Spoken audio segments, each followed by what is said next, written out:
So let's talk about Thomas Hardy's final novel, Jude the Obscure. I mean, this book is legendary for being just unrelentlessly bleak. It's so tragic, in fact, that it's the novel that made Hardy quit writing fiction altogether. But what is it that makes it so devastatingly powerful? Is it just a bunch of bad things happening to a good person? Is it just a sad story about a guy whose dreams fall apart?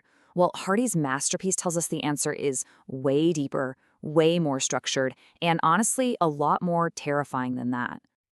See, this book isn't just a sad story. It's more like an autopsy of a life. It's a carefully built argument.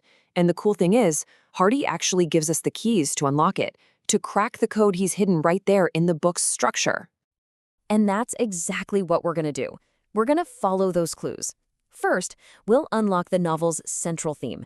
Then, we'll dig into the three distinct layers of its tragedy, from an all-out war with society to a battle raging inside the self, and finally, a lonely showdown with a totally indifferent universe.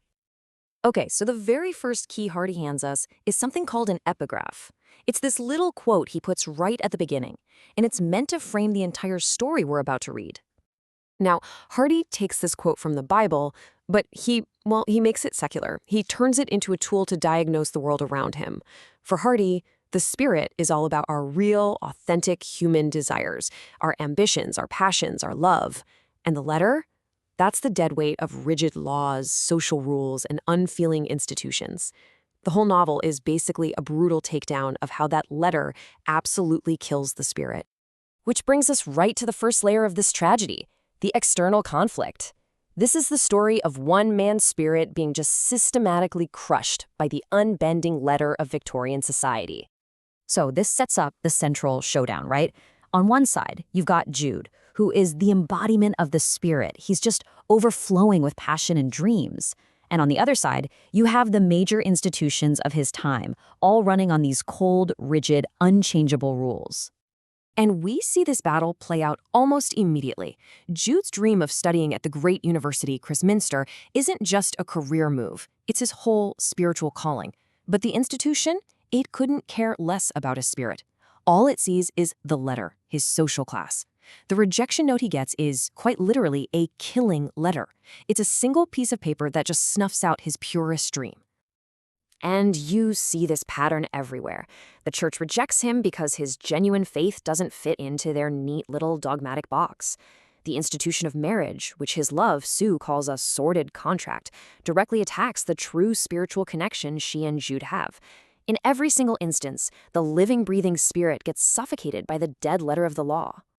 And all of this leads to maybe the most horrifying moment in all of English literature. The suicide note from Jude's child is the ultimate killing letter. It's a message from a little boy who's completely absorbed society's cruel judgment. The idea that because he and his siblings were born outside the letter of the law, they just don't have a right to exist. The spirit is literally killed. But, Hardy is way too clever to just blame everything on society. Society is a villain, for sure. But it's not the only thing going on here. There's a second, much more personal layer to this tragedy. The book really makes you wonder, is Jude just a victim of his circumstances? Or is he, in some way, helping to bring about his own destruction? Hardy gives us another clue here, and this time, it points inward. A really interesting way to think about this is through the old Hindu myth of Bhasmasur. He was a demon who was granted this incredible power, this boon, but his own unchecked desire to use it ended up destroying him. Jude, you could say, is a kind of modern Bhasmasur. And this is the absolute heart of Jude's inner tragedy. His greatest gift, his incredible, profound capacity for passion, is also his fatal flaw. In a repressive world that gives him no healthy way to express it, this powerful force inside him turns against him. It becomes a curse. We see this self-destruction play out in his two major relationships. With Arabella, it's his raw physical desire that completely derails his intellectual dreams. Then later, with Sue, that passion changes. He takes all the spiritual energy he once had for Christminster and just pours it onto her, basically making her his new religion. And this idol worship is so intense, so absolute, that it destroys them both. Like Bahasmasor, he is wiped out by the very power that makes him who he is. Okay, so we've got a hostile society on the outside and a self-destructive passion on the inside. But Hardy doesn't stop there. He takes it one final, terrifying step further. He zooms way out, from Victorian England to the entire cosmos. And this is where the novel becomes truly modern and, frankly, horrifying. Hardy's big idea here is that the problem isn't just that the rules are bad, but that maybe there are no rules at all. The universe isn't out to get you. It's worse. It's just silent. It doesn't care. Jude's life becomes this kind of Sisyphean struggle, right? He's constantly pushing this huge boulder of hope up a hill, desperately searching for meaning. He pushes it toward knowledge, and it rolls right back down when Cressminster rejects him. He pushes it toward faith, and it rolls back when the church proves hollow. Finally, he pushes it toward love, and that too just completely collapses. Every quest for something solid, for some kind of meaning, fails. And this gets us to this big philosophical idea, the absurd. The absurd is that clash, that gap between our deep human need for meaning and a universe that just doesn't offer any.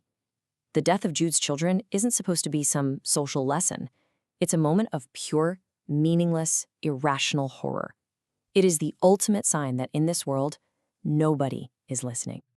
So, when you put all of these pieces together, what you see is that Jude the Obscure isn't just one tragedy. It's three tragedies, all stacked on top of each other, all working together. First, you have the social tragedy, a rigid society that kills the human spirit. Then there's the psychological tragedy, an internal passion so huge it turns back on itself and becomes self-destructive. And wrapping it all up is the cosmic tragedy, the chilling realization that this whole painful struggle is happening in a silent, meaningless universe. And that is why this novel is so much more than just a critique of Victorian England. Hardy uses the failures of his world as a stage to explore this timeless, universal human struggle, our search for meaning in the face of absolute indifference. He was asking the big questions of existentialism decades before the philosophers even gave it a name. Which really just leaves us with one last thought. We might not live in Victorian England anymore, but those forces Jude fought against, that killing letter of institutions, the self-destructive side of our own desires, and that deep search for meaning in a world that often seems to make no sense, are they really gone? The real question is, how much of Jude's struggle is still alive in all of us?